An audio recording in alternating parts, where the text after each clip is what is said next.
Hi, this is YC and this is my day. Karon di ay kay Domingo, so nagsabot mi sa huwang igsuon nga moadto mi sa dagat kay ugma pohon guys sugod na og klase.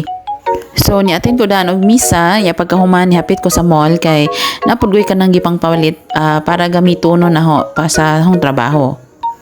Actually guys, niuna na gyud sa dagat akong igsuon no katong akong isa ka igagaw kay para pag-abot na mo niya pohon na sila yung mga kuha. So sa pa ko ni uli guys, napit pug palit og kanang lemon kay medyo uhaw-uhaw gid siya.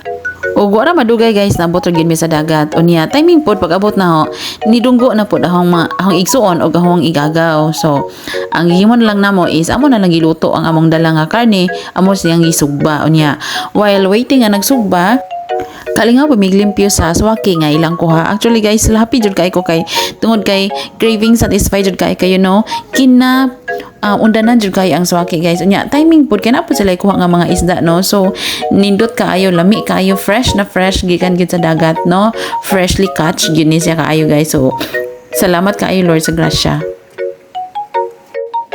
Nya while waiting nga maluto ang karne guys nga magisugba, ay ipakita ninyo kung unsa jud siya ka undanon. So si inyo makita nga grabe gyud ang unod sa swaki no. So swerte kita kay sa probinsya no kay kung maningkamot lang libre na gyud ang imuhang sudan. So tinuod gyud na siya nga kung mulihok lang gyud ka nalan jud kay makaon. So dining dapita guys na human na gyud mi og kanang tib aning swaki na mo tanan no. Unya ha igsuon pod kay napoy kanang ginagmay pod siya og kanang nailimpyo sa isda kay para among kilawon while waiting pod sa amo ang sinugba. Unya sa wara madugay guys kay nahuman ra gyud ang tanan na ready na ang tanan. So unsa pa itong buhaton dali mga onta.